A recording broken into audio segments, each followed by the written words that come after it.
Isang mapagpalang araw sa ating lahat. Ako po ay Sarina Espaloma at lahat ko ang natutunan para sa daily devotion na pinawagatang tayo ay mga obra maestra ng Diyos. So yung scripture po natin ngayon is Ephesians chapter 2 verses 8 to 10. And sinasabi po yung chapter na to is, "For we are God's masterpiece. He has created us anew in Christ Jesus, so we can do the good things He plans for us long ago." Ito po yung scripture po natin. No? Then, ang katuruan po natin ngayon is, point number 1 is, we are God's masterpiece. So, sinasabi po dito na tayong lahat, tayo ay obra maestra ng ating Panginoong Jesucristo. No? Means, isang masterpiece na nilikha at pinagmamalaki ng ating Panginoon. And masabi natin na talagang pinagmamalaki tayo ni God dahil si God mismo, nung nililikha niya tayo is siya yung nag-comment to sa sarili niya nilikha na it was very good daw, no? So tayo ay masterpiece and proud na proud si God nung nilikha niya tayo at nung nilikha niya din si Eva at Adan. Remember that na wag natin i-lockdown yung ating mga sarili, no? Wag natin tignan yung sarili natin na mababa. Kasi gawa tayo ni God, so dapat yung yung gawa ni God is mataas yung tingin natin. Kumbaga, maganda yung tingin natin sa sarili natin. Kung ganito yung tingin mo sa sarili mo, yung parang mababa tingin mo sa sarili mo, nilolockdown mo yung sarili mo, no? Pag ganun daw po yung tingin mo sa sarili mo is parang mo na nilalait yung gawa ni God. Yung nilikha na ating Panginoon, no? So, wag po natin tingnan yung sarili natin na mababa, kundi maganda yung tingin sa atin kasi si God yung gumawa nito, no? Kaya nga nung nilikha tayo ni God, ang comment niya, it was very good, no? Next is, God created us in Christ Jesus. Sabi ito na 2 beses daw po tayong nilikha na ating Panginoon. Una kay Adan at pangalawa sa ating Panginoon na. Every time na gumagawa tayo ng kasalanan is dinudungisan daw po natin yung gawa ni God, no?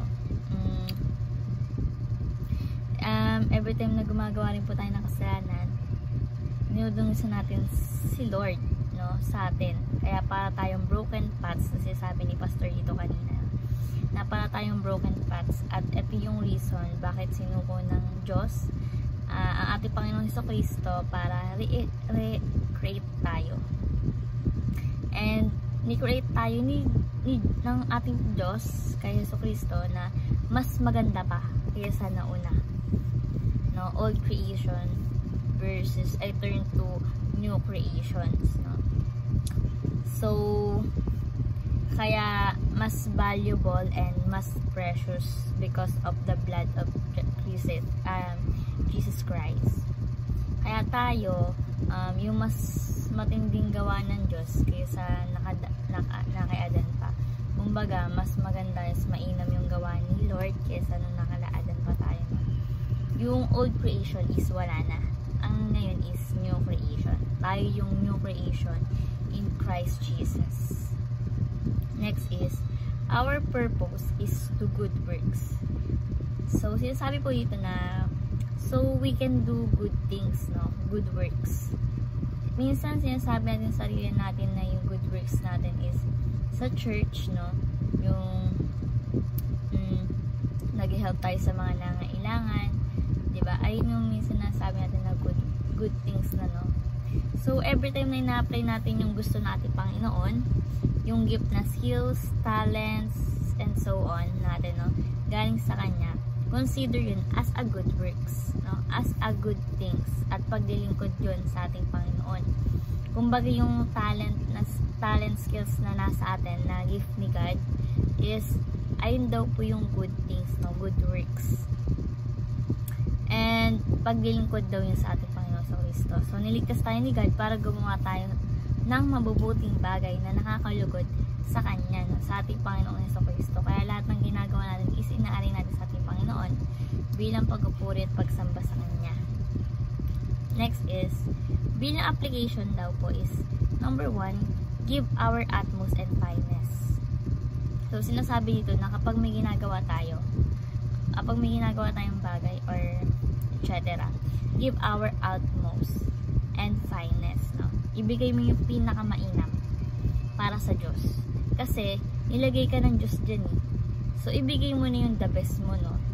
Binigyan ka ni God ng gift, ng leadership, ng kakayahan, ng ating Panginoon. Kaya gawin mo yan ang pinakamainam bilang pagpupuri at pagsamba sa Kanya. Ibigay mo yung best mo, no? Kaya nga, give fully worth, no? Ano mang trabaho na tinatahak mo ngayon or ng ating mga magulang or ikaw mismo na bilang estudyante is give your utmost and finest for the glory of God. Ayun po yung sinasabi dito. Kung estudyante ka, give your utmost and finest. Diba? Kung doctor ka, give your utmost and finest. Ito po yung sinasabi dito. Ibigay mo yung buong buo para sa papuri at pagsamba sa ating Panginoon sa Kristo. That's why niligtas ka na ating Panginoon para gumawa ng kabutihan sa ating kapwa at sa create niyang mundo, no? Next is value ourselves as God's masterpiece. So sinasabi po dito na mahalin po natin yung sarili natin katulad ng pagmamahal sa atin na ating Panginoon. Pakiingatan natin ating sarili dahil iniingatan din tayo ng ating Panginoon, no? Pinapahalagahan din tayo ng ating Panginoon bilang mga tinubos ng sariling dugo ng ating Panginoon sa Kristo. So, bilang anak ng Panginoon, bilang anak ni God, is mahalin natin at pahalagaan natin yung sarili natin. Kasi, ito yung binigay ni God, create niya tayo ng maganda. So, wag natin dungisan yun, no? And lastly is, offer ourselves as God's instrument. So, niligtas tayo ng ating Panginoon para maglingkod sa Kanya. Para maging instrumento niya dito sa mundo, no? Sa mundo nilikha niya. So, si God, mabuti siya sa lahat. Siya yung pinakamabuti sa lahat. Wala nang papantay pa. Niligtas tayo ni God para maging kasangkapan ng ating Panginoon, maging kamay niya, no? Maging kamay na mabuti dito sa mundo bilang kasangkapan ni God. And, ginagamit tayo ni God para gumawa ng maraming mabubuting bagay at maka-inspire sa ibang tao, no? And ang goal din is maraming mapalapit sa Kanya because of what our doing or what you are doing, no? Because of our values. So, ayun, i-offer natin yung sarili natin sa ating Panginoon na gawin tayong instrumento niya na para marami pa tayong maakay at malapit sa ating Panginoon. Marami pang sumamba sa Kanya.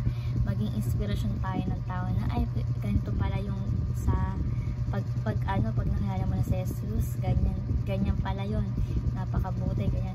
E di ma-inspire sila na sumamba rin at mapalapit sa ating Panginoon sa Kristo.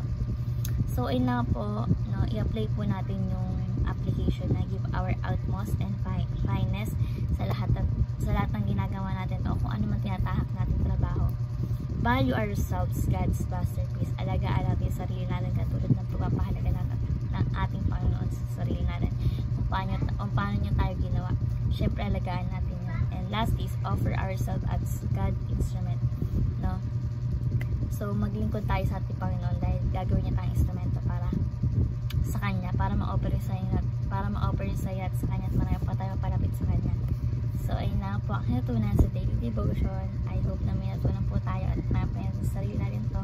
Thank you po sa pakikinig at God bless po sa ating lahat.